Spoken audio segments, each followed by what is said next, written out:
Hello दोस्तों, स्वागत है आप लोग का हमारे ऑनलाइन क्लासेस में। कैसे हैं दोस्तों? उम्मीद करते हैं आप सब लोग सही होंगे।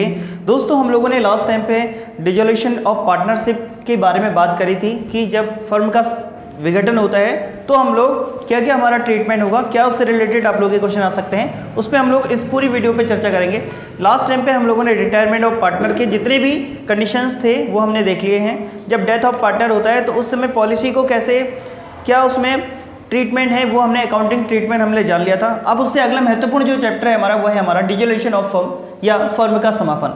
दोस्तों, जब भी किसी कारणवश किसी फर्म का डिसोल्यूशन होता है या समापन होता है तो उस समय हमारे कौन कौन से अकाउंट प्रिपेयर होते हैं या उसका ट्रीटमेंट कैसे कैसे होगा हमारे अकाउंटिंग पीरियड में, अकाउंटिंग में, तो हम लोग उसको देखेंगे। और यहाँ से क्या क्या क्वेश्चन आप लोगों के बन सकते हैं। स्पेशली आप लोगों का लास्ट पॉइंट, जो फर्स्ट यूनिट का लास्ट पॉइंट आप लोगों का यही होगा, डिसोल्यूशन ऑफ पार्टनरशिप। तो यहाँ पर को हमारी फर्स्ट यूनिट, अब ये चैप्टर के बाद हमारा फर्स्ट यूनिट कंप्लीट हो जाएगा। इसके बाद हम लोग देखेंगे कि कौन सी यूनिट हम लोग स्टार्ट कर रहे हैं। चलिए तो बात करते हैं कि जो डिसोल्यूशन ऑफ पार्टनरशिप होता है वो क्या होता है। देखिए, डिसोल्यूशन ऑफ पार्टनरशिप की अगर हम बात करें, जब किसी कारणवश, वैसे तो जब बिजनेस चलता है, तो जब बिजनेस चल रहा होता है तो हम लोग जब भी बिजनेस स्टार्ट करते हैं ये मान के चलते हैं कि हमारा जो बिजनेस होगा वो निरंतर आगे समय तक चलते रहेगा।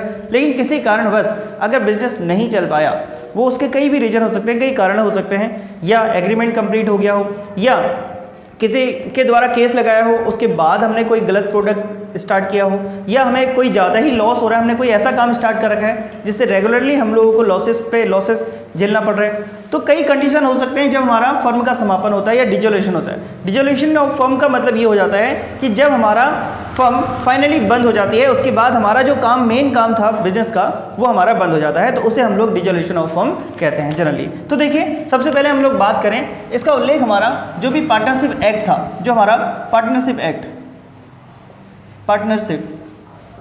एक्ट आप लोगों को पता है पार्टनरशिप एक्ट 1932, पार्टनरशिप एक्ट 1932 में धारा जो हमारी, जो सेक्शन है हमारा 39, जो सेक्शन 39 है उसके अंतर्गत हमारा इसका जो है डिस्क्लोज किया गया है कि डिसोल्यूशन ऑफ फर्म में आप लोगों को क्या क्या होता है, डिसोल्यूशन ऑफ फर्म क्या होती है, डिसोल्यूशन ऑफ फर्म किस कंडीशंस अगर होगी तो उसका क्या अकाउंटिंग ट्रीटमेंट होगा, वो सभी चीज़ें हमारी किसके अंतर्गत लाई गई हैं, पार्टनरशिप एक्ट 1932 की सेक्शन आप लोगों का 39 में। अब देखिए, कुछ 5 रीजन हैं, जब हमारी कुछ रीजन होते हैं जो हमारे डिसोल्यूशन ऑफ फर्म होते हैं, कुछ रीजन्स हैं या जो कारण हैं वो कौन कौन से होते हैं। तो 5 जो महत्वपूर्ण कारण हैं वो आप लोगों को याद रखना है। वो कौन कौन से हैं? देखिए, एक तो आप लोगों का कंपलसरी डिसोल्यूशन जो होता है, कंपलसरी, या बात करें अनिवार्य समापन। देखिए, एक पॉइंट होगा जहाँ पे को अब इतना लॉसेस हो रहा है कि जब बेयर करना मुश्किल हो जाता है तो कहीं ना कहीं पार्टनरशिप एक्ट में कंपलसरी जो है आप लोगों का डिस्क्लोज करना, या फिर बात करें अनिवार्य समापन होना बहुत जरूरी है। अच्छा, अगले हम बात करें कि अगर हम जो अगला पॉइंट होता है वो हमारा स्पेशल इंसिडेंट, कोई स्पेशल इंसिडेंट हो, स्पेशल या कोई विशेष घटना कोई घटित हो जाए, कोई विशेष घटना घटित हो, तब हम लोग क्या करेंगे, तो भी हमारी पार्टनरशिप क्या हो जाएगी, क्लोज हो जाएगी। या फिर हम बात करें अगला पॉइंट, बाई कोर्ट, न्यायालय द्वारा बंद कर दी जाए, बाई कोर्ट, न्यायालय द्वारा बंद कर दी जाए, या कोई विशेष नोटिस देकर, या बाय नोटिस या बाय एग्रीमेंट, क्या बाय एग्रीमेंट अनुबंध के आधार पर, अनुबंध के आधार पर, या हम बात करें नेक्स्ट, अगर बात करें बाय नोटिस, अगर हम कोई नोटिस देके या नोटिस देकर हम लोग बंद कर दें उसे, नोटिस देकर, नोटिस के आधार पर।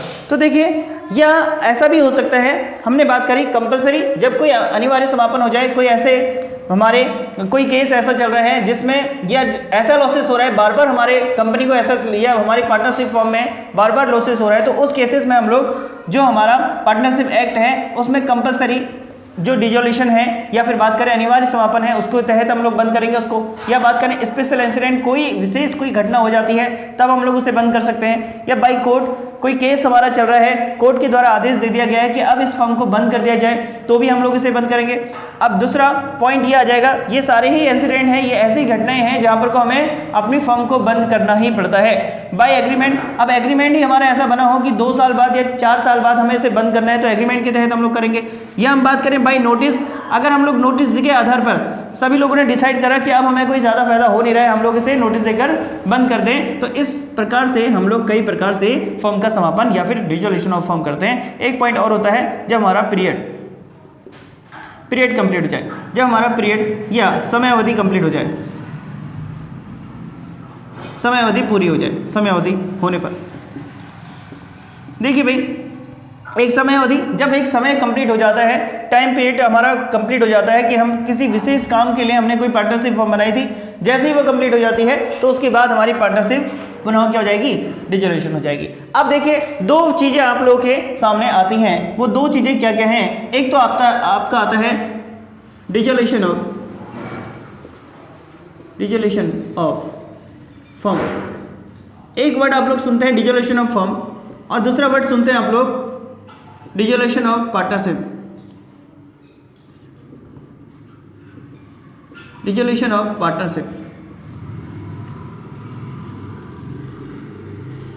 चलिए इसको समझते हैं, ये दोनों चीजें क्या है।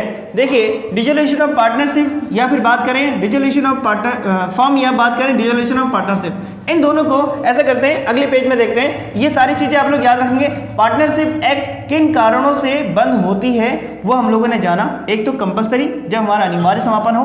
दूसरा स्पेशल इंसिडेंट, कोई विशेष घटना घटित होने पर भी हम लोग बंद कर सकते हैं। तीसरा बाई कोर्ट के ऑर्डर के आधार पर भी हम लोग न्यायालय के द्वारा बंद करने का आदेश दिया गया है तो भी उसे बंद किया जाएगा। बाई एग्रीमेंट, अगर एग्रीमेंट में ही ऐसा लिखा हो कि कुछ समय पश्चात इसको बंद कर दिया जाएगा, या कोई भी एक ऐसा पर्टिकुलर जो हमारा उद्देश्य है या जो भी हमारा मोटिव है उसको करने के बाद हमें बंद कर दिया जाएगा। चौथा हमारा था बाई नोटिस, जो भी नोटिस के आधार पर हम लोग बंद कर सकते हैं। तीसरा पीरियड, यह समय अवधि पूरी होने पर हम लोग बंद कर सकते हैं। अब हम लोग जानते हैं दो चीज़ें और आती हैं आप लोगों के सामने कि जब भाई आप लोगों का डिसोल्यूशन ऑफ फर्म या डिसोल्यूशन ऑफ पार्टनरशिप क्या होती है, यहाँ से एक क्वेश्चन बन जाता है। यहाँ पर को कन्फ्यूजन काफ़ी होता है। एक क्वेश्चन आप लोगों का कई बार यहाँ से पूछा गया है, चलिए उस पर चर्चा कर लेते हैं।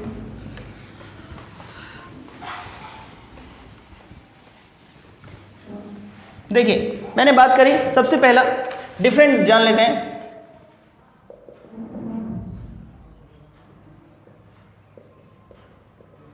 Dissolution of firm, dissolution of partnership, कुछ मेजर डिफरेंट हैं दोनों में और जानेंगे ये दोनों हैं क्या।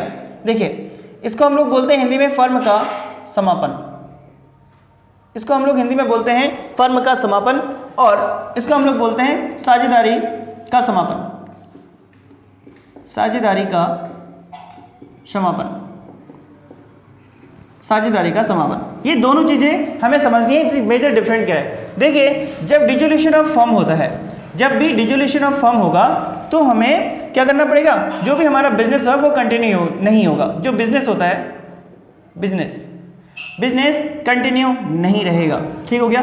यहाँ पर को बिजनेस हमारा समाप्त हो जाएगा। लेकिन अगर हम बात करें डिसोल्यूशन ऑफ पार्टनरशिप, देखिए पार्टनरशिप में जो भी हमारा बिजनेस होगा, जो भी बिजनेस होगा वो कंटिन्यू रहेगा, ये हमें याद रखना है। देखिए जब हमारा फर्म का समापन होता है तो उस समय जो भी बिजनेस हमारा रन कर रहा था अब उसे बंद करना पड़ेगा। लेकिन अगर डिसोल्यूशन ऑफ पार्टनरशिप होती है, अब ये घटनाएं कई कारण से हो सकती है। जैसे हमने बोला कि डिसोल्यूशन ऑफ फर्म में हमारे वो 5 रीजन थे, तो डिसोल्यूशन ऑफ पार्टनरशिप में कई, जब हमारा न्यू पार्टनर एडमिट लेता है, न्यू पार्टनर, अब इसकी कई रीजन है, new partner admission, new partner admission. एक पॉइंट ये हो जाता है जब हमारा कोई पार्टनर रिटायरमेंट हो रहा हो,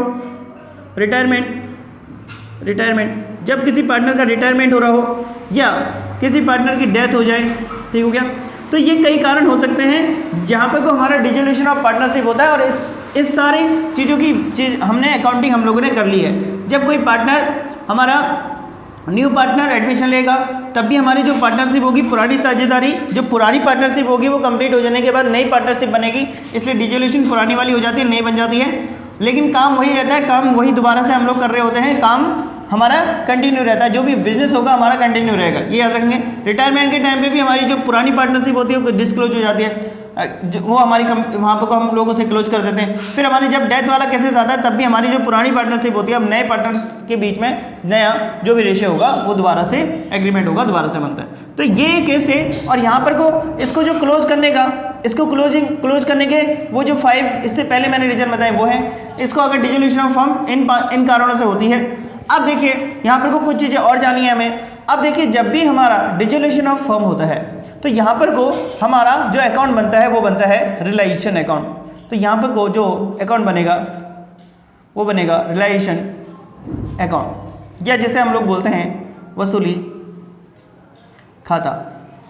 और जब हमारा डिसोल्यूशन ऑफ पार्टनरशिप होती है तो वहाँ पर को हमारा रीवैल्यूएशन अकाउंट बनता है। यहाँ पर वो कौन सा अकाउंट बनता है? वो बनता है revaluation account, revaluation account, revaluation account बनता है, या जिसे हम लोग पुनर्मूल्यांकन खाता कहते हैं।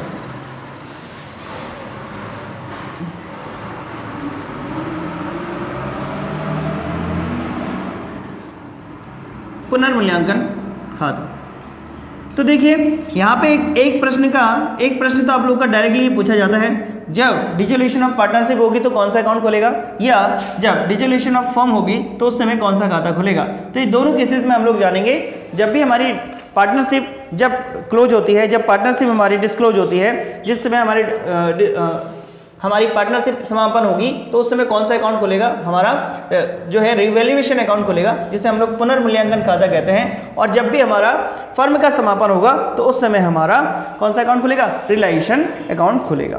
तो ये कुछ छोटी छोटी चीज़ें हैं जो हमें याद रखनी है। साथ ही दोस्तों अब इसके अलावा जैसे एक अकाउंट तो हमारा ये खुल जाएगा, दूसरा हमारे जितने भी पार्टनर्स कैपिटल अकाउंट होंगे, पार्टनर्स कैपिटल अकाउंट होंगे, कैपिटल और जो भी करंट अकाउंट होंगे, करंट अकाउंट ये भी खोले जाते हैं। साथ ही यहाँ पर को कैश या बैंक जो भी अकाउंट होगा वो नया खुलेगा। जब हमारा रिलेशन होगा तो कैश या बैंक, कैश या बैंक अकाउंट, बैंक ये हमारा ओपन होगा।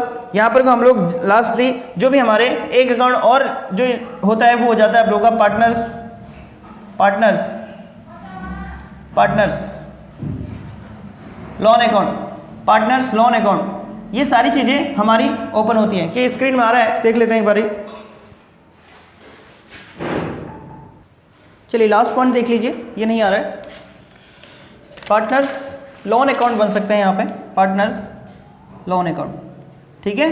याद रखेंगे जब भी हमारा फर्म का समापन हो रहा हो, डिसोल्यूशन ऑफ फर्म हो रही हो, तो उस समय हम लोग क्या करेंगे, मेनली हमारा जो सबसे महत्वपूर्ण जो हमारा अकाउंट होता है वो ये वाला होता है। कौन सा? रिलाइजेशन अकाउंट, जिसे हम लोग वसूली खाता कहते हैं। इसी के आधार पर हम लोग फिर आगे के अकाउंट हमारे बनते हैं। देखिए भाई, हमने रीवैल्यूएशन अकाउंट की बात हमने जब हमारा एडमिशन हो रहा था तब हमने देख ली थी। आज हम लोग बात करेंगे जो भी हमारा रिलेशन अकाउंट होता है, वसूली जो खाता होता है, उसको हम लोग देखेंगे। चलिए अब जान लेते हैं जो हमारा रिलेशन अकाउंट है वो क्यों बनता है और उसको बनाने का मेन रीजन क्या है। ये सारी चीज़ें हम लोग जान लेते हैं। मैं इसे रफ करता हूँ। अब बात करते हैं हम लोग जो भी हमारा रिलेशन अकाउंट होता है उसको देख लेते हैं।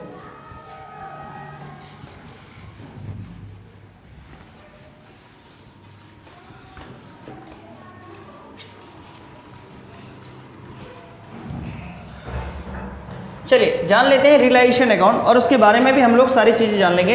रिलाइजेशन अकाउंट, इसको भी मैं रफ करता हूँ।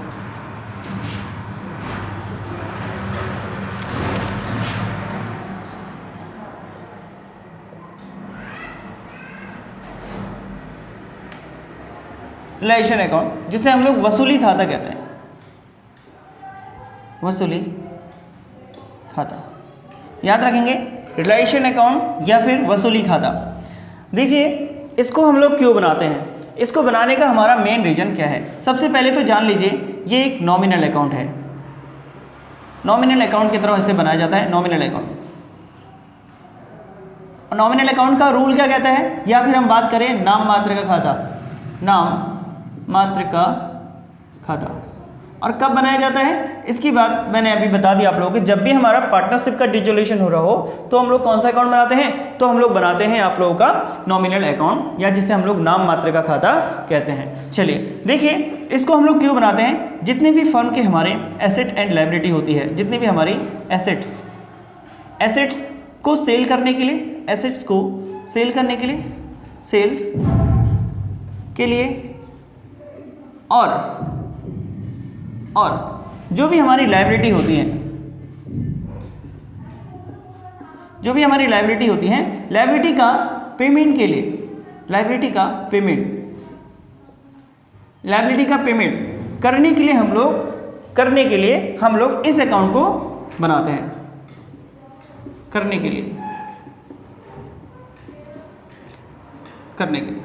तो ये हमने जाना मेनली, जो आप लोग को याद रखना है, रियलाइजेशन अकाउंट हम लोग क्यों बनाते हैं, उसका मेन रीजन है जितनी भी हमारे अब फर्म में हमारे पास एसेट है। देखिए हमने एसेट खरीदी थी कि हम फ्यूचर में लाइफ टाइम काम करेंगे, लेकिन किसी कारण से अब हमें फर्म को क्या करना पड़ रहा है, फर्म को हमें बंद करना पड़ रहा है, बिजनेस को हमें बंद करना पड़ रहा है। तो जब बिजनेस बंद होगी तो वहाँ एसेट लगी होंगी और कुछ लायबिलिटीज़ होंगी जिनका हमें पेमेंट करना है। तो उस पेमेंट एसेट को सेल करने के बाद वो सारी चीज़ों को हम लोग कहाँ रखेंगे, सेल करने के बाद जितनी भी चीज़ें हमें मिलेंगी वो मिलेंगी हमें उसे कहाँ दिखाएंगे, रियलाइजेशन अकाउंट में दिखाएंगे। और जो भी हम लोग फर्म को, जब हम लोग फाइनली हमारी बंद हो रही है फर्म, तो जो भी हमारी लायबिलिटी होती है उसका पेमेंट जो हम लोग करेंगे, उस पेमेंट को हम लोग दिखाएंगे कहाँ, अपने रियलाइजेशन अकाउंट में। तो इन दोनों चीज़ों को, सेल्स जितनी भी एसेट है उनकी सेल्स से जितना भी प्राप्त होगा पैसा रियलाइजेशन अकाउंट, जितनी भी लायबिलिटी है उसका पेमेंट जो भी होगा वो भी कहाँ होगा, रियलाइजेशन अकाउंट में। तो ये दो चीज़ों को आप लोगों को कंसिडर करना है। अब देखिए, अब इसके बाद भाई जो भी हमारे पास जो रियलाइजेशन होने के बाद जितना भी हमारे पास प्रॉफिट एंड लॉस होगा उसको हम लोग कहाँ देखेंगे, जितना भी हमारा, जब हम रियलाइजेशन अकाउंट में सारी चीज़ें डालेंगे, जितनी भी एसेट को सेल करके जितना पैसा आएगा और जितना भी हमें लायबिलिटी पेमेंट करने के बाद रियलाइजेशन अकाउंट के बाद कुछ तो प्रॉफिट या कुछ लॉस दिखाई देगा। प्रॉफिट या लॉस क्या कहेंगे, यानी ये समझेंगे जितनी भी हमारी लायबिलिटी है पे करने के बाद अगर हमारे पास पैसा बच गया तो उसे हम एज ए प्रॉफिट के तौर पे पार्टनर्स को बांट लेंगे, और अगर लॉसेस होगा तो भी हम लोग पार्टनर्स को बांट लेंगे। जो भी रियलाइजेशन अकाउंट के प्रॉफिट एंड लॉस को जो भी हमारे रिलेशन के प्रॉफिट एंड लॉस को हम लोग सभी साझेदारों को, सभी जो पार्टनर्स होते हैं, सभी पार्टनर्स को प्रॉफिट एंड लॉस शेयरिंग में, प्रॉफिट एंड लॉस अनुपात में उसे हम लोग बांट देंगे। पार्टनर्स को प्रॉफिट एंड लॉस रेशियो में डिस्ट्रीब्यूट कर देंगे।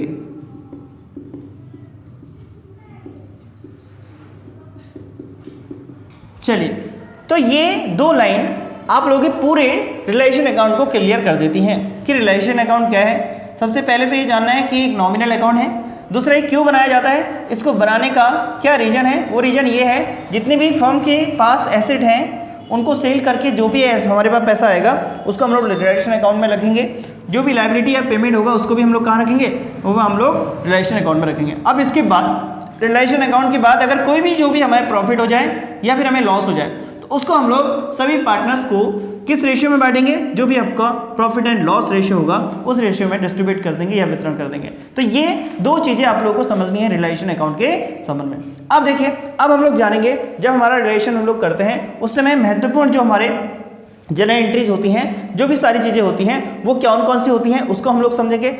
जो हमारा रियलाइजेशन अकाउंट का जो फॉर्मेट होता है उसको हम लोग समझेंगे कि जो फॉर्मेट है उसको हम लोग देखेंगे और ये सारी चीज़ें रहेंगी। और लास्ट में हमारा जब भी कोई पार्टनर इंसॉल्वेंट होता है तो उस केसेस में हम लोग क्या करते हैं ये हम लोग जानेंगे। चलिए, तो आप लोग इसको समझिए। अब इसके बाद हम लोग फॉर्मेट की बात कर लेते हैं। चलिए मैं इसको रफ करता हूँ, ये चीज़ें समझ में आ गई होगी। अब हम लोग इसके फॉर्मेट को देख लेते हैं।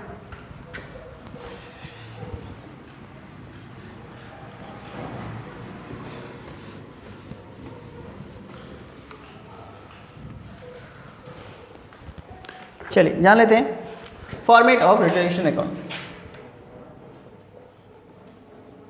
Format of realisation account. या बात करें प्रारूप, वसूली खाते का प्रारूप, वसूली खाते का प्रारूप, वसूली खाते का प्रारूप। देखिए अभी मैंने बात करी कि जो हमारा रिलेशन अकाउंट होगा वो किसकी तरह होगा, वो एक नॉमिनल अकाउंट होता है, तो उसको नॉमिनल अकाउंट की तरह हम लोग देखेंगे।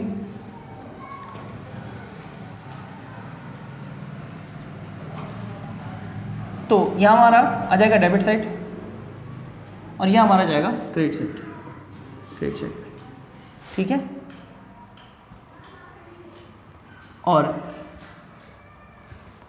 यहाँ हमारा आ जाएगा पर्टिकुलर और यहाँ पे आ जाएगा हमारा अमाउंट, फिर यहाँ पे हमारा पर्टिकुलर और फिर हमारा अमाउंट, ठीक। जनरली समझिए इसके डेबिट साइड में और क्रेडिट साइड में क्या आता है, बस हमें मेनली हमें यही समझना है, कुछ चीज़ों को हमें समझना है और कुछ चीज़ें हमें यहाँ से क्वेश्चन बन सकते हैं। तो जितने भी आप लोगों को पता है जो हमारा नॉमिनल अकाउंट का रूल क्या कहता है, जितने भी हमारी नॉमिनल अकाउंट क्या कहता है, जो भी हमारे एक्सपेंसेस और इनकम होगी उसे हम लोग क्या करेंगे, डेबिट करेंगे, और जो भी हमारे इनकम और लॉसेस, इनकम और गेन होंगे उसको हम लोग क्रेडिट करें। ये रूल कहता है हमारा किसका, ये हमारा कहता है हमारे नॉमिनल अकाउंट का। तो नॉमिनल अकाउंट की तरह है, तो यहाँ पर को हमारा जितने भी हमारे एसेट्स होते हैं, जितने भी, तो सबसे पहले यहाँ पे टू सन्ड्री,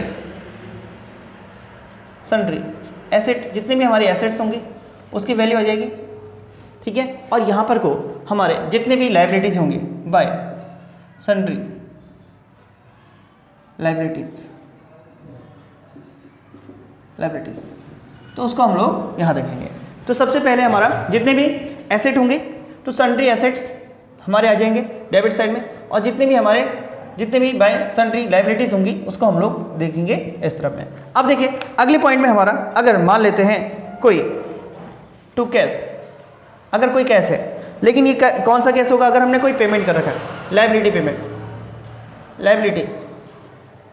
पेमेंट, अगर हम लोग कोई लाइबिलिटी का पेमेंट कर रहे हैं तो उसको टू कैश करके हम लोग करेंगे। पहले हम लोग बात करते हैं डेबिट साइड की, और अगर बात कर लेते हैं, अगर हमारे पास टू पार्टनर्स कैपिटल होगा, टू हमारा कोई पार्टनर्स के कैपिटल से हमारे पेमेंट करना पड़ रहा है, लाइबिलिटी पे करनी पड़ रही है, टू पार्टनर्स कैपिटल से किससे लाइबिलिटी पे करनी है, तो वो भी आ जाएगा पार्टनर्स कैपिटल। और यहाँ पर को क्या लाइबिलिटी पे होगी, लाइबिलिटी यहाँ पर को भी क्या लाइबिलिटी पे वो कर रहा होगा, तो भी हम लोग उसको कहाँ लिखेंगे, हमारे डेबिट साइड में लिखेंगे। और अगला जो पॉइंट आ जाएगा टू कैश, या फिर बात करें partners capital account, partners capital account. अगर हम लोगों ने यहाँ पर इसको पार्टनर्स कैपिटल अकाउंट, अब ये क्या कर रहे हैं हम लोग, ये अभी हमने कैश लिखा है यहाँ पे, ये तो हम जो लाइबिलिटी पे कर रहे हैं, लेकिन ये वाले पॉइंट के लिए मैं लिखाना चाह रहा हूँ आप लोग को, जब भी हमारा रियलाइजेशन कोई एक्सपेंसेस होंगे, रियलाइजेशन एक्सपेंस, अब इस बात को समझना, जब सन्ड्री एक्सपेंसेस में हम लोग जितने भी सन्ड्री एक्सपेंसेस होंगे उनको लेंगे, यहाँ पर को बाई कैश जो लाइबिलिटी का पेमेंट हम लोग कर रहे हैं कैश के थ्रू वो लेंगे। पार्टनर्स की लाइबिलिटी, अगर हमारी कोई पार्टनर्स की लाइबिलिटी है, कोई पेमेंट हो रही है, तो लाइबिलिटी पेमेंट अगर कोई कर रहा है तो वो पेमेंट आ जाएगा। To cash partnership capital account, या टू कैश या अब्लिक पार्टनर्स कैपिटल अकाउंट, इसको हम क्या कर रहे हैं, जो भी रिलेशन एक्सपेंसेस होते हैं, रिलेशन एक्सपेंसेस, मान लो किसी बंदे को हमने जो भी हमारी एसेट थी उसको बेचने के लिए रखा है, या कोई पार्टनर ही बेच रहा है, तो उसके लिए जो भी एक्सपेंसेस, जो चार्जेस लगेंगे वो उसको हम लोग यहाँ पे लिखेंगे। अब देखिए बाय सन्ड्री हमारे पास क्या जाएगा, हमारे पास बाय सन्ड्री लाइबिलिटीज, जो भी लाइबिलिटीज होंगी बाय सन्ड्री लाइबिलिटी करके लेंगे, और यहाँ पे बाय हमारा जो भी हमारे पास कैश होगा, जो भी कैश बाय कैश। अब ये कैश कौन सा होगा, ये कैश वो कैश होगा जो हमारी एसेट रियलाइज करके मिलेगी, जो भी हमारी एसेट बेच के हमें मिलेंगे, एसेट्स रियलाइज हम लोग करेंगे, एसेट रियलाइज, जो भी हमारा एसेट रियलाइज करके हमें जो भी मिलेंगे, रियलाइजेशन करके जो भी मिलेंगे, यानी बेच के एसेट को बेच के हमें जो भी कैश मिलेगा वो बाय कैश करके करेंगे। अच्छा, दूसरा बाय पार्टनर्स कैपिटल अकाउंट भी आ जाएगा यहाँ पे, बाय पार्टनर्स कैपिटल अकाउंट, अब ये पार्टनर्स कैपिटल अकाउंट क्यों लिख रहे हैं? यहाँ पर को अगर मान लेते हैं कोई पार्टनर्स, अगर हम एसेट को बेच रहे हैं तो वहाँ पर को कोई पार्टनर्स उसे खरीद लेता है तो उसकी कैपिटल से हम लोग उस अमाउंट को ले लेंगे। तो अगर हम बात करें एसेट को, अगर वो टेकन कर रहा है, एसेट्स को, किसी एसेट्स को वो टेकन कर रहा है, तो इस केसेस में तो पार्टनर्स के हम लोग पार्टनर्स को दे देंगे। मान लेते हैं कोई एसेट है, हम उसे सेल कर रहे हैं, लेकिन कोई पार्टनर कहता है कि उस एसेट को मुझे चाहिए, तो उस पार्टनर से हम लोग ले लेंगे और उस पार्टनर को एसेट दे देंगे। तो इस केसेस में हमारे ये कुछ पॉइंट आ जाते हैं। अब देखिए बस इतना ही हमें याद रखना है। इस पूरे इसमें हमारे पास जितने भी एसेट होंगी, जितनी भी लायबिलिटी होगी, उसका पेमेंट हम लोग कर रहे हैं, ठीक है। जितने भी हमारे पास पैसा आ रहा है उसको हम लोग क्या कर रहे हैं, लिख रहे हैं। तो यहाँ पर को हमने ये दो चीज़ें समझी। अब देखिए, अब यहाँ पर को अब हमारा डेबिट साइड ज़्यादा आएगा या क्रेडिट साइड ज़्यादा आएगा, तो उसको हम लोग कैसे ट्रीट करेंगे? अगर हमारा डेबिट साइड ज़्यादा आया, तो हमारा क्या होगा, पार्टनर्स कैपिटल अकाउंट में हम लोग प्रॉफिट को ट्रांसफर कर देंगे। तो यहाँ पर को क्या हो जाएगा, अगर हमारा दोनों साइड का बैलेंस ज़्यादा आ गया, मान लेते हैं देखिए, अगर क्रेडिट साइड ज़्यादा आएगा तो प्रॉफिट हो जाएगा, अगर डेबिट साइड ज़्यादा हो जाएगा तो लॉस हो जाएगा। समझ में आ रहा है आप लोगों के? हमेशा होता क्या है, हमने बोला जो भी हमारा अमाउंट है, ये अमाउंट कौन सा अमाउंट है, जो हमारे पास पैसा आ रहा है रियलाइज करके, ठीक हो गया। जो भी हमारा सन्ड्री लायबिलिटीज़ हैं वो हो गया, और जो भी हमारे बाय कैश जो अमाउंट है वो हो गया, और जो इतने भी हम एसेट को सेल करेंगे और जितना भी हमारी लायबिलिटी पे करने के बाद जो हमारे पास अमाउंट बचेगा, उसमें से कौन सा प्रॉफिट एंड लॉस। अगर हमारे पास इस रिलेशन अकाउंट का क्रेडिट साइड ज़्यादा आता है तो हम लोग लिखेंगे टू पार्टनर्स कैपिटल अकाउंट में डाल देंगे, उस पैसे को ट्रांसफर कर देंगे टू पार्टनर्स कैपिटल अकाउंट, और वो क्या होगा, वो हमारा प्रॉफिट होगा, ठीक है। लेकिन अगर ये वाला साइड डेबिट साइड ज़्यादा आ जाएगा तो हम लोग क्या करेंगे, बाय पार्टनर्स कैपिटल अकाउंट, ये क्या हो जाएगा हमारा, ये हो जाएगा लॉस, ठीक है। तो ये हमारा लॉस हो जाएगा।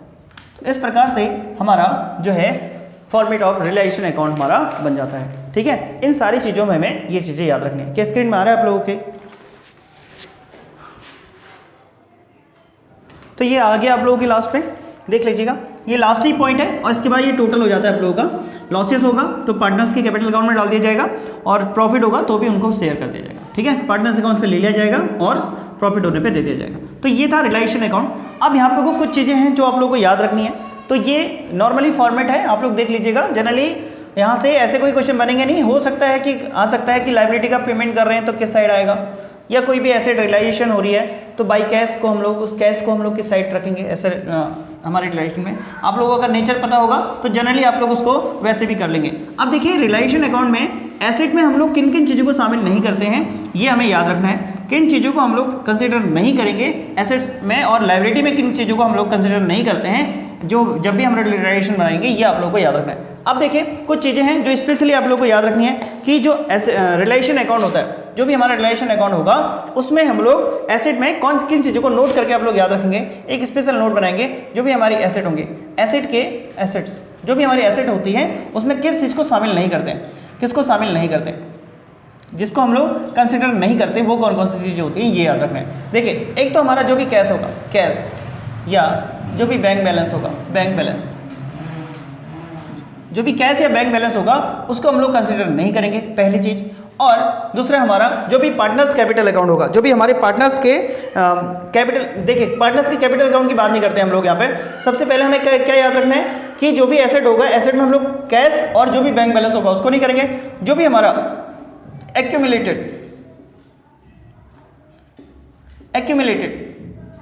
एक्यूमुलेटेड लॉसेस होंगे, उसको भी हम लोग शामिल नहीं करेंगे।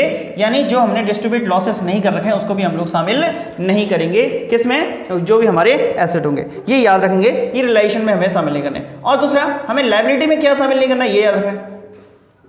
लायबिलिटीज में हमें क्या शामिल नहीं करना है, ये याद रखना है। एक तो हमें सबसे पहले याद रखना है, जो भी हमारे देखिए यहाँ पर को लायबिलिटी हमें क्या शामिल नहीं करना है। एक तो हमारा जो पार्टनर्स कैपिटल अकाउंट होगा, जो भी हमारा पार्टनर्स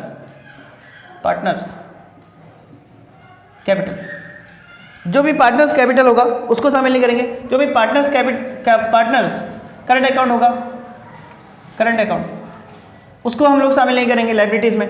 और तीसरा हमारा जो भी बैंक ओवरड्राफ्ट होगा, बैंक ओवरड्राफ्ट को हम लोग शामिल नहीं करेंगे। इसके बाद जो भी अनडिस्ट्रीब्यूटेड रिजर्व होते हैं,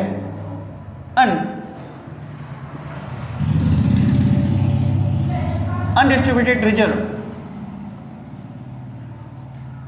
जो भी अनडिस्ट्रीब्यूटेड रिजर्व होते हैं उसको भी हम लोग शामिल नहीं करते हैं किसमें, लायबिलिटी में। तो ये सारी चीजें हम लोगों को याद रखनी है। एक चीज और ऐड कर सकते हैं, हमारे जो भी पार्टनर्स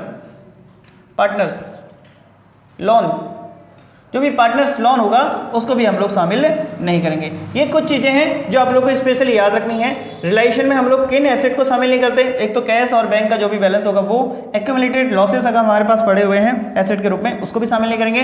तीसरा हमारे पास जो भी लायबिलिटी हमने बात करी, लायबिलिटी कौन सी होगी जो शामिल नहीं करेंगे, जो भी पार्टनर्स की कैपिटल होगी वो लायबिलिटी है वो भी शामिल नहीं करेंगे। करंट अकाउंट वो भी शामिल नहीं करेंगे, ठीक है, करंट अकाउंट। और बैंक ओवरड्राफ्ट इसको भी शामिल नहीं करेंगे। अनडिस्ट्रीब्यूटेड लॉस जो हमारे रिजर्व्स होते हैं, लाभ होते हैं, जो अवितरित लाभ होते हैं उसको भी हम लोग शामिल नहीं करेंगे। और पार्टनर्स लोन को भी हम लोग वसूली जो हमारा रिलेशन अकाउंट है उसमें शामिल नहीं करते हैं। चलिए अब जानते हैं हम लोग जो महत्वपूर्ण जो हमारी अकाउंटिंग है कि जो हमारा रिलेशन अकाउंट का जो भी शेष आएगा, इस अकाउंट के बाद जो भी शेष आएगा उसको हम लोग कहाँ ट्रांसफर करते हैं। जैसे लॉस होगा तो उसे कहाँ ट्रांसफर करेंगे, लॉसेस को कैसे ट्रांसफर करेंगे। तो ये सारी चीज़ें की कुछ जनरल एंट्रीज हैं उसको हम लोग जान लेते हैं। ये सारी चीज़ें आप लोग नोट कर लीजिएगा। चलिए सबसे पहले पॉइंट हम लोग बात करते हैं, कुछ फैक्ट हैं जो आप लोग को याद रखनी है। तो याद रखेंगे, अगर हमारे पास सबसे पहला पॉइंट अगर हम लोग नोट करें कि जो भी एसेट और रिलेशन अकाउंट को, एसेट को रिलेशन अकाउंट में ट्रांसफर करने पर, एसेट को सबसे पहले बात करते हैं, एसेट को रिलेशन अकाउंट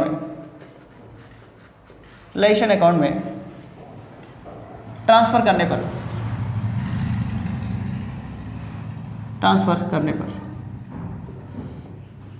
देखिए जो भी एसेट होगी उसको रिलेशन अकाउंट में ट्रांसफर करने पर क्या एंट्री बनेगी। जनरली छोटे छोटे क्वेश्चन आप लोगों के यही बनते हैं। सबसे पहले हम लोग क्या करेंगे, जो भी रिलेशन अकाउंट होगा, रियलाइजेशन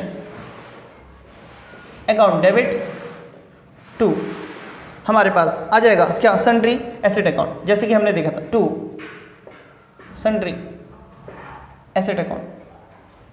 जो भी हमारे एसेट्स होंगे उसको हम लोग करेंगे, ठीक है। पहले एंट्री ये बन जाएगी आप लोगों की। फिर दूसरा अगर हम बात करें जो भी हमारे एसेट है, अब लायबिलिटी को हम लोग रिलेशन अकाउंट में ट्रांसफर करने पर जो भी हमारी लायबिलिटी होगी,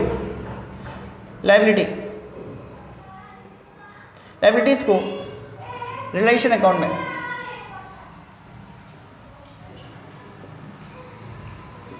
ट्रांसफर करने पर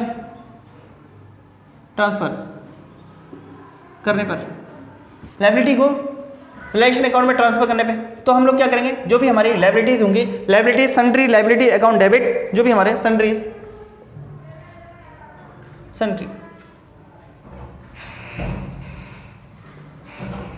लायबिलिटीज अकाउंट डेबिट टू हमारा रिलेशन अकाउंट हो जाएगा,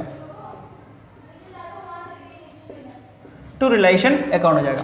तो ये दो एंट्री सिंपल ही है। जब भी कोई एसेट होगी, एसेट को रिलेशन अकाउंट में ट्रांसफर करने पे रिलेशन अकाउंट डेबिट टू हमारा सन्ड्री एसेट अकाउंट। और लायबिलिटी अगर होती है, जो भी लायबिलिटीज होंगी, जो भी एसेट होंगी, तो उनको कैसे कैसे हम लोग एंट्री करते समय देखेंगे। चलिए अगली एंट्री देख लेते हैं। ये दोनों एंट्री समझ में आई होगी आप लोगों को। जो भी एसेट होंगी, एसेट को हम लोग डेबिट करेंगे रिलेशन में, और जो भी हमारी लायबिलिटी होगी उसको हम लोग रिलेशन में क्रिएट करेंगे। ये हम लोगों ने अभी जान लिया था। चलिए अब बात करते हैं, जब हम सेल करते हैं, एसेट का सेल करते हैं, तो उस समय क्या एंट्री होगी, सेल ऑफ एसेट्स। या फिर बात करें संपत्तियों के विक्रय पर,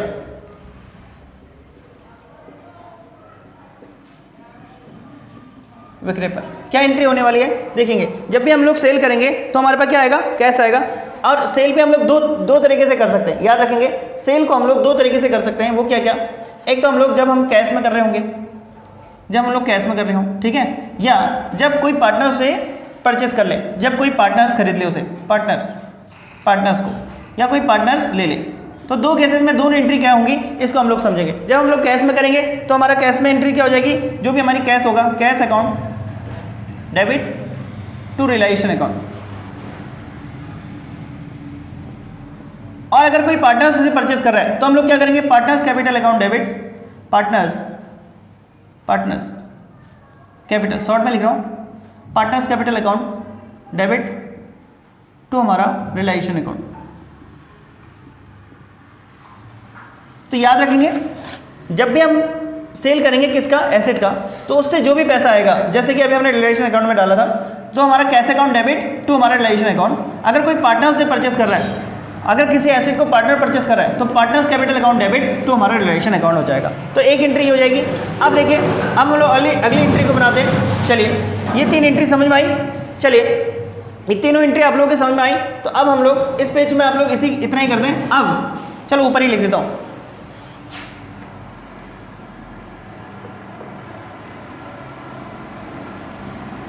चलिए यहाँ देखिएगा, अब मैं इस साइड में नई एंट्री कर रहा हूँ। याद रखिए, जब हम लोग अगला केस आएगा, जब हम लोग पेमेंट करेंगे, पेमेंट ऑफ लायबिलिटी, जब हम लायबिलिटी का पेमेंट करते हैं, दायित्व का भुगतान करने पर, दायित्व का भुगतान करने पर दायित्व के भुगतान करने पर क्या एंट्री बनने वाली है ये देखेंगे। जो भी हम अब दायित्व का भुगतान करेंगे तो यहां पर कुछ जनरली जो हमारी एंट्री बनेगी, एक मिनट, चलिए ऐसा करते हैं, इसको मैं दोबारा से लिख लेता हूं। इस पेज में नहीं आएंगी सारी एंट्रियां।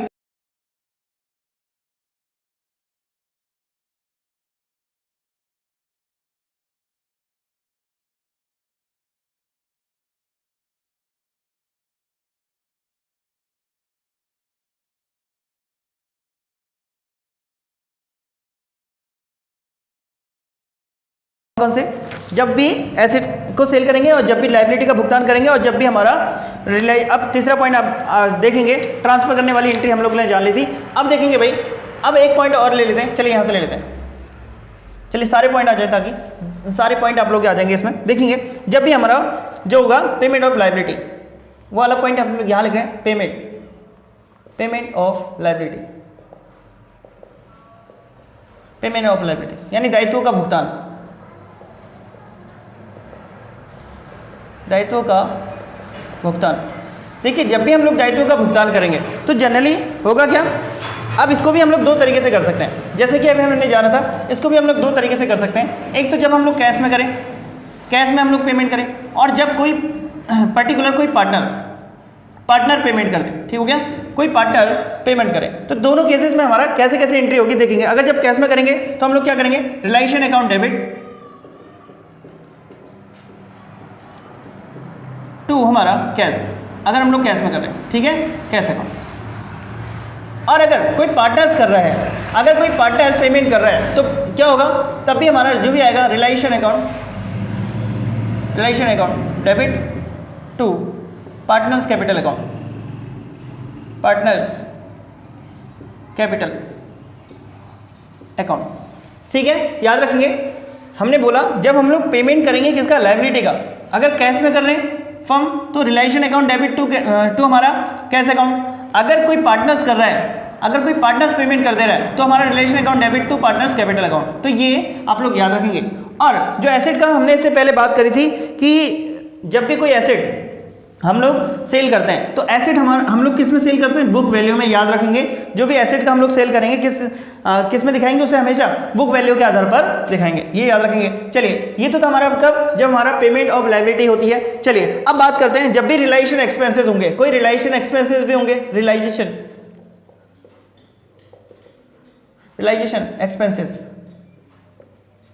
एक्सपेंसेस, या बात करें वसूली व्यय।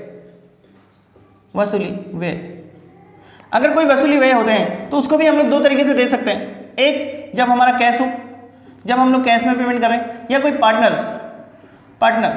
को पेमेंट करें, पार्टनर्स को, तो ये 2 केसेस में होगा। तो जनरली क्या होगा, जो भी हमारा कैश अकाउंट डेबिट टू, अगर कैश में पेमेंट करें तो क्या होगा, cash account debit to realisation account. और अगर कोई पार्टनर पेमेंट कर रहा है तो हमारा क्या करेंगे, पार्टनर्स के कैपिटल अकाउंट को डेबिट कर देंगे। पार्टनर्स, अगर कोई वो काम कोई पार्टनर कर रहा है तो उस केसेस में क्या होगा, partners capital account debit to realisation account. चलिए अब बात कर लेते हैं तीसरे केस की। अगले केस को देख लेते हैं जब हमारा प्रॉफिट या लॉस होने पर, प्रॉफिट होने पर, दोनों केसेस बना लेते हैं।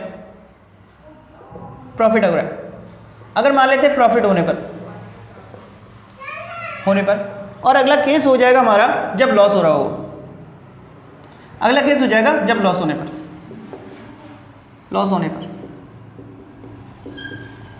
प्रॉफिट या लॉस होने पर। देखिए प्रॉफिट होगा तो क्या करेंगे, डिस्ट्रीब्यूट करेंगे किसको, जो भी हमारे पार्टनर्स होंगे। तो पार्टनर्स यहां पर को क्या करेंगे, रिलाइजेशन अकाउंट डेबिट। प्रॉफिट होने पर देखिए क्या करेंगे, realisation account debit to partners capital account,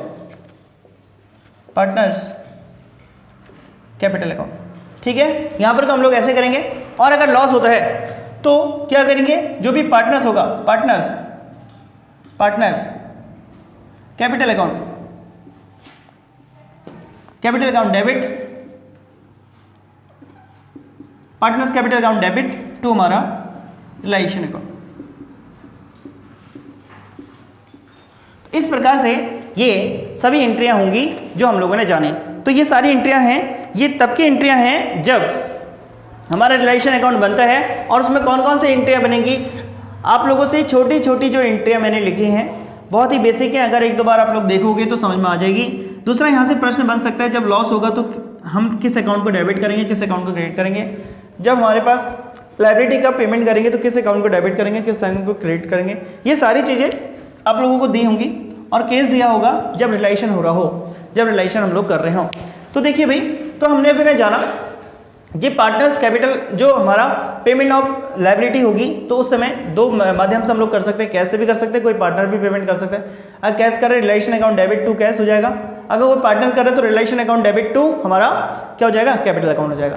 अब अगले केस में हमने जाना, जब भी रिलेशन अकाउंट में कोई रिलेशन एक्सपेंसेस हो, हम वसूली करने के लिए कोई हमने एक्सपेंसेस लग रहे हो, तो कैश के थ्रू रहोगे तो कैश की एंट्री हो जाएगी, और पार्टनर्स को ही कराओगे तो पार्टनर्स की एंट्री हो जाएगी। वैसे ही केस में लास्ट पॉइंट हमारा आ जाता है, जब भी प्रॉफिट होने पर रिलेशन अकाउंट, जब भी हम लोग देखेंगे पार्टनर्स के बीच बांट लेंगे, और नहीं तो अदरवाइज लॉस होने पर पार्टनर्स जो भी होंगे वो बेयर करेंगे इस केसेस में। तो चलिए दोस्तों, ये हम लोगों ने जाना जो भी हमारा रिलेशन था। डिसोल्यूशन ऑफ फॉर्म में हमें इतना ही देखना है। एक पॉइंट और आ जाता है जब इंस्टॉलमेंट के केसेस में। चलिए एक पॉइंट और देख लेते हैं हम लोग। बस हमारा डिसोल्यूशन ऑफ फॉर्म में हमें इतना ही याद रखना है। यहाँ से क्वेश्चन तो वैसे आएंगे नहीं, बस क्वेश्चन यहाँ से न्यूमेरिकल टाइप के क्वेश्चन नहीं आएंगे, इसलिए नहीं करा रहा हूँ। आप लोग देख लीजिएगा, जनरल एंट्री पे आधारित क्वेश्चन आएंगे। और यहाँ पर जो जो चीज़ें थी एग्जाम पॉइंट, वो मैंने सभी चीज़ें कंसिडर करती हैं।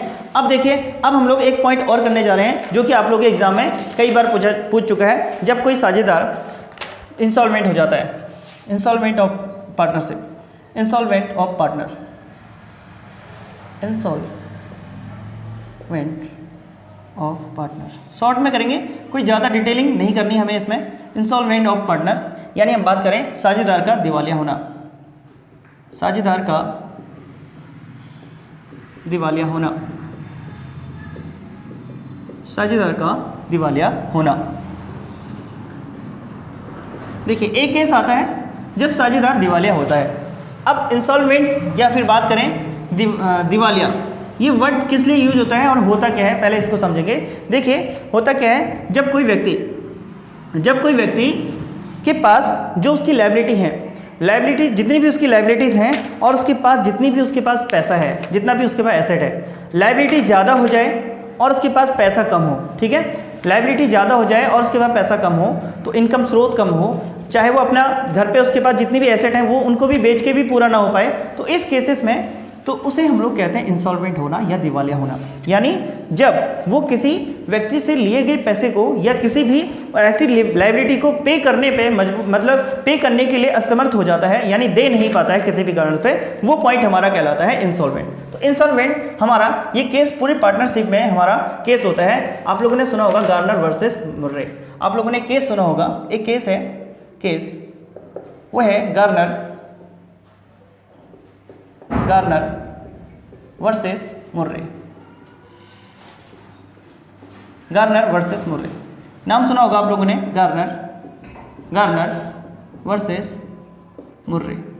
तो गार्नर वर्सेस मुर्रे, मर्रे है वैसे, मर्रे, ठीक है, कहीं कहीं नाम में थोड़ा सा डिफरेंट मिल सकता है आप लोगों को, ठीक है। गार्नर वर्सेस मुर्रे, ये केस था दोस्तों सन 1903 का, ठीक है। कब का? सन 1903 का। यहीं पे समझ लेंगे सारी चीज में। और कहाँ का केस है?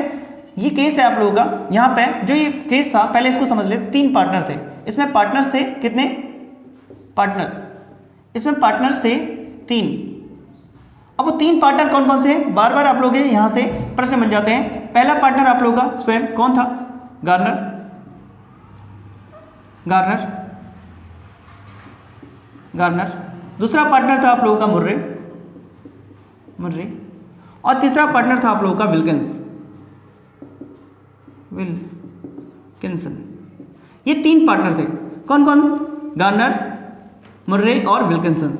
सर ज़्यादा डिटेलिंग नहीं जा रहे हैं क्योंकि जितने क्वेश्चन बनते हैं आप लोगों के वहीं पर हम लोग बात करेंगे। सही, ठीक हो गया। तो ये केस कब का है? 1903 का है, ठीक है। तो 1903 का ये केस है। और कहाँ का केस है? इंग्लैंड का केस है।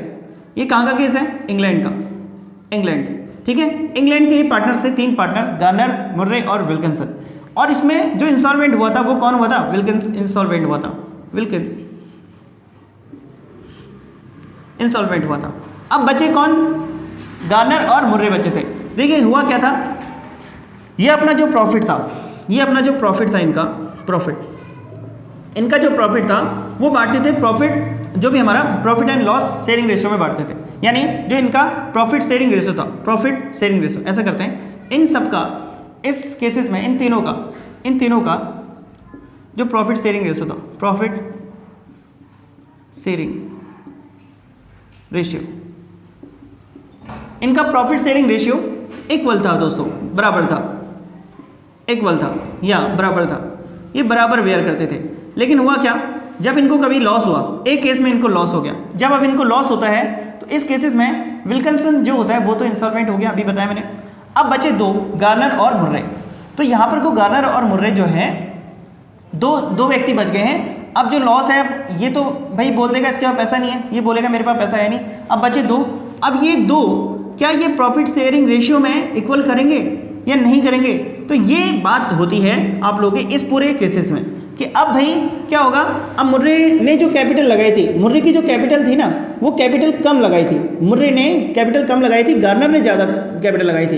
ये कह सकते हैं ज़्यादा कैपिटल शेयरिंग किसका था? गार्नर का था। और जो मुर्रे था उसने कैपिटल कम लगाया था। अब मुर्रे कहता है भाई मेरे पास पैसा कम है, गार्नर से बोलता है कि भाई आप हम लोग जो भी लॉस है उसको कैपिटल रेशियो में बांट लेते हैं। लेकिन गार्नर कहता है नहीं, जब हमने प्रॉफिट हमने इक्वल हम लोग ले लेते हैं तो हम लोग जो भी लॉस होगा उसको भी क्या करेंगे? इक्वल ही लेंगे। तो ये पूरी ही कहानी इन दोनों पर आधारित है। फिर ये केस गया कहाँ? ये आप लोगों के हाई कोर्ट में गया और कोर्ट में फिर निर्णय आया। और वो निर्णय क्या आया? 2 निर्णय आए। अब उस केसेस में हमें 2 निर्णय याद रखने हैं। अब पहला निर्णय ये था जब गार्नर वर्सेस मुर्रे, जब ये नियम, जब ये केस लागू होगा, जब ये केस लागू होगा,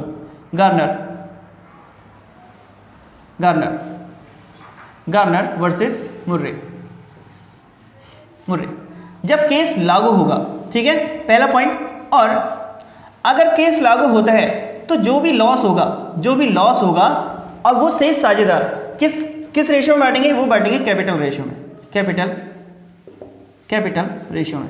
याद रखेंगे अगर केस लागू होगा, अगर ये नियम लागू होता है, कौन सा? अगर ये नियम लागू होता है, ये याद रखना है, जब ये लागू होने पर, ठीक है, हिंदी लागू होने पर तो जो भी लॉसेस होगा उसको बेयर किस रेशियो में करेंगे? कैपिटल रेशियो में करेंगे। याद रखना है जो भी कैपिटल रेशियो में उसको लेके आएंगे और तब जाके उसको शेयर करेंगे जो भी लॉस होगा। अब दूसरा केस ये था, दूसरा पॉइंट ये आया, अब जब भी ये केस लागू होगा तो जो भी लॉसेस होगा, जो कोर्ट का डिसीजन आया, वो डिसीजन आया इस केसेस में आपको कैपिटल रेशियो में ही बांटना पड़ेगा, बराबर नहीं बांटना पड़ेगा, क्योंकि ये कोर्ट गया था मामला, कोर्ट से ये डिसीजन आया था। जब गार्नर वर्सेस मुर्रे में डिसीजन क्या आया कि जो भी लॉसेस होगा किस पार्ट में बांटेंगे? हम लोग कैपिटल रेशियो में बांटेंगे। लेकिन आज की डेट में भी जहां पर को ये नियम के भी कुछ पॉइंट हैं, मतलब वो पूरा केस हमें देना पड़ेगा, देखना पड़ेगा उसके आधार पर। और जहां पर कोई केस लागू नहीं होता है, गार्नर वर्सेस मुर्रे, अगर जहां पर ये केस लागू नहीं होता है वहां पर को जो भी उनका लॉस होगा उसको ही किस रेशियो में बांटेंगे? Profit profit and loss ratio में बांटेंगे, जो भी इनका वो होगा प्रॉफिट एंड लॉस रेशियो में वेयर करेंगे। ठीक है, तो बस पूरा ही केस यही था और इसी केस पर आधारित आप लोगों के कई ढेर सारे क्वेश्चन बन जाते हैं। चलिए, तो आप लोगों ने देखा, हमने जाना कि यहाँ पर जो जितने भी आप लोगों का केस था, आप लोगों का डिसोल्यूशन ऑफ फर्म में एक लास्ट पॉइंट आप लोगों को याद रखना है, जब कोई पार्टनर इंसॉल्वेंट हो जाता है तो वहाँ पर को हमें इस केस को अच्छे से याद रखना है। वो केस क्या है? वो केस ये है कि जब जो 3 पार्टनर थे, गार्नर, मुर्रे और विल्किंसन, तो इन तीनों पार्टनर में कौन इंसॉल्वेंट हो जाता है? क्वेश्चन आ चुका है, विल्किंसन हो जाता है। विल्किंसन इंसॉल्वेंट होने के बाद जो भी लॉसेस होगा, अब 2 लॉसेस को बांटने के लिए 2 लोग न्यायालय जाते हैं। मुर्रे कहता है कि मेरे पास कैपिटल कम है गार्नर से, गार्नर नहीं मानता है इस बात को कि कैपिटल रेशियो में हम लोग नहीं करेंगे, और फाइनली जो केस जीत जाता है वो कौन जीतता है? मुर्रे जीतता है। मुर्रे के अकॉर्डिंग कैपिटल अकाउंट में उसको जो भी उनका बेयरिंग करेंगे वो लोग किस रेशियो में करेंगे? कैपिटल रेशियो में करेंगे। तो ये आप लोगों को याद रखना है। जब ये केस में होगा, जब गार्नर वर्सेस मुर्रे नियम लागू हो रहा हो किसी की पार्टनरशिप में, तो उस केसेस में ये वाला नियम चलेगा। अगर गार्नर वर्सेस मुर्रे नियम नहीं चल रहा है तो आप लोग किस रेशियो में करेंगे? प्रॉफिट एंड लॉस रेशियो में करेंगे। तो दोस्तों, आज हम लोग वीडियो को यहीं पे समाप्त करते हैं। आगे हम लोग फिर स्टार्ट करेंगे अगले महत्वपूर्ण पॉइंट को, और ये हमारी शायद लगभग हमारी पहली यूनिट कंप्लीट हो चुकी है। अब हम लोग नए यूनिट से स्टार्ट करेंगे जल्द से, और ये हमारा पहला पार्ट कंप्लीट हो चुका है। बाकी किसी भी चीज़ में अगर कोई डाउट होता है तो आप लोग मुझसे कंसल्ट कर सकते हैं। धन्यवाद दोस्तों, फिर मिलते हैं अगली महत्वपूर्ण क्लास के साथ। धन्यवाद।